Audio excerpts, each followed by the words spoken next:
Hello everyone! Kamusta kayong lahat mga kabugis at kamusta ang mga bougainvillea plants nyo? It's Michael here and welcome back to my channel. It's been a while since nag-flex ako ng isang variety ng bougainvillea dahil nakafocus tayo sa pagpapaganda ng mga nasirang bougainvillea noong bagyo.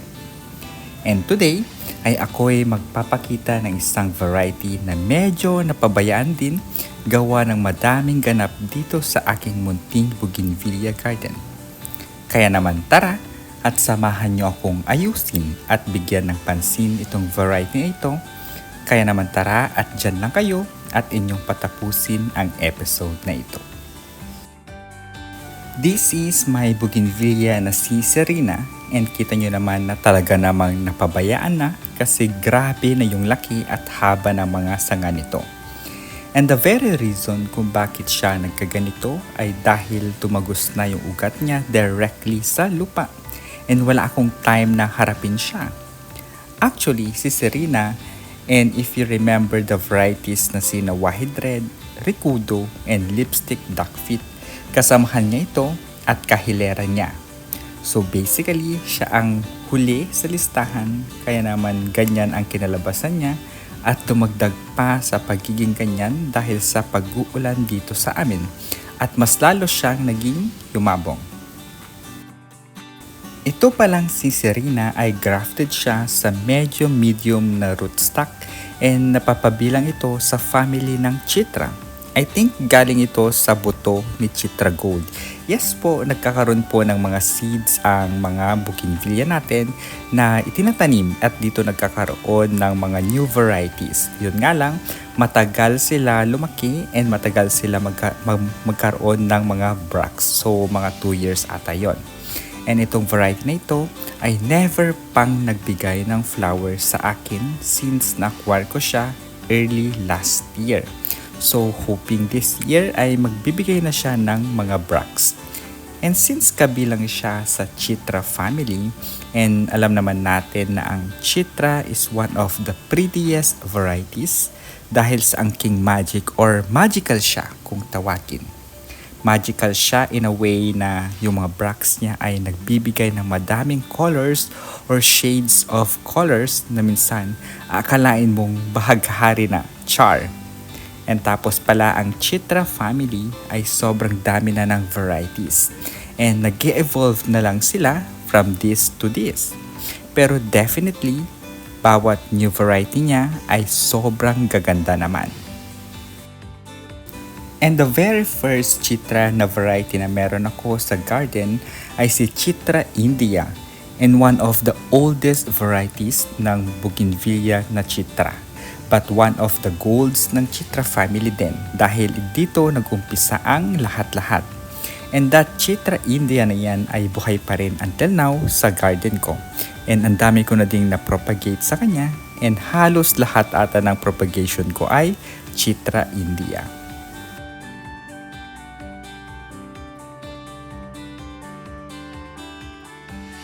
At bago tayo magpatuloy and habang tayo ay nag-feature ng isang variety ng bougainvillea and baka sakaling napadpad ka sa channel ko and if you are happen to be new to my channel at hindi pa nakaka-subscribe, pakiclick na ang subscribe button para maging updated ka sa latest at sa susunod na videos ko gaya ngayon about bougainvillea varieties. And if nakasubscribe ka na, I would like to take this opportunity na magpasalamat sa aking mga viewers na matiyagang nanonood sa current and past videos ko kasama na dyan yung mga shorts videos ko. Maraming salamat po at lalong-lalo na sa mga subscribers ko na patuloy na sumusuporta sa aking channel. Thank you so much. Gaya ng sabi ko kanina, naging wild na itong si Serena. Kaya naman ang ginawa ko sa kanya ay pinutol ko yung mga mahahabang sanga nito. Ang kagandahan naman sa mga sanga nitong si Serena ay sobrang gaganda niya and promising siya as cuttings for propagation in which gagawin ko yon later on. Hindi ko siya isasabay dito sa episode na ito, but I will show you on how I prepared the cuttings na pangtanim maya-maya. And sa haba ng mga sanga ni Serena, ang dami kong nakuha na mga cuttings from it, and ikaw na lang talaga yung susuko. Char! And tip lang din sa pag-cut ng mga sanga ng bugis, if you are not sure kung ano yung form na gusto nyo, better start ng paunti-unti and huwag bibiglain yung pagpuputol. And wag yung putol dito, putol doon agad sa pinaka-main unless ang goal nyo talaga is hard pruning na tipong halos wala nang matira or unti na lang yung matitiras na mga sanga. In my case, kay Serena, ang ginawa ko is nag-cut ako the way I imagine sa kanya. So pinutulan ko muna yung sanga galing sa pinagputulan ko before. And saka ko naman siya ika-cut yung mga remaining na mga sanga ayon sa gusto kong maging itsura niya. And after cutting yung mga excess stems, ang next kong gagawin or ginawa ko was tinanggal ko yung grafting tape. Guys, it is very important to note na i-remove natin yung grafting tapes para hindi mag-cause ng pagkakasakal sa mga bougainvillea natin or yung scions na nilagay natin sa RS na nagiging dahilan ng pagkabali ng pagkakagraft nito.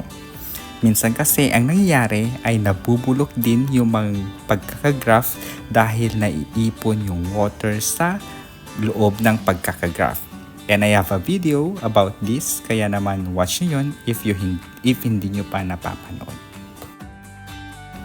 After trimming and removing yung mga grafting tape, now ay ready na siyang ayusin ang itsura niya dahil kita nyo naman pa-slant na yung itsura niya and hindi na siya straight talaga.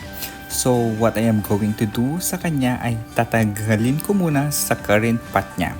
So yung una kong naisip ay ayusin na lang muna and gawing straight without removing yung pot. Pero hindi pwede kasi may malaking chance na madamay yung ugat niya and ayaw naman natin yon na may mabali or masisirang ugat. So yung plan B was tanggalin na lang yung pot niya then ayusin and ibabalik sa old pot niya. Well, mas okay naman ito kasi aside sa naayos na, naging straight pa siya.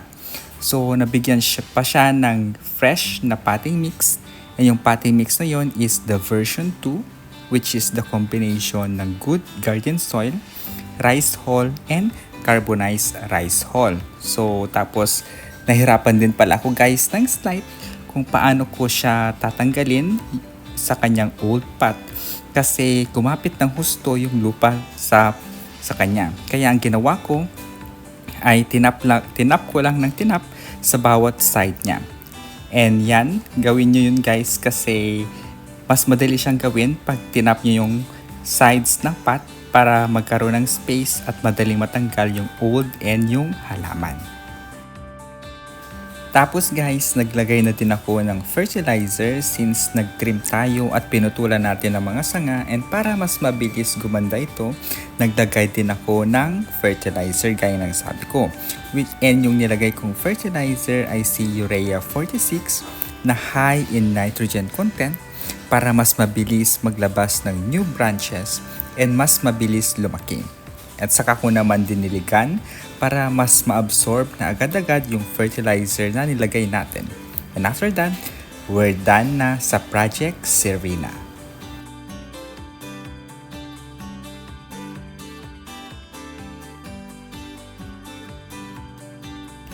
As promised and gaya ng sabi ko kanina, ibabahagi ko naman yung preparation ng cuttings for propagation natin na nakuha ko sa branches ni Serena. And ito na yun guys, and yung cuttings ay around 7 to 8 inches ang haba, which is good length na for propagation. So tatanggalin ko lang yung mga tinik and excess leaves para hindi naman masira yung plastic and para hindi mabutas at hindi mabulok yung nasa loob ng once i-ICU na siya. So ganun lang siya kabilis, kaya naman patapos niyo na itong video na ito and stay lang kayo dyan.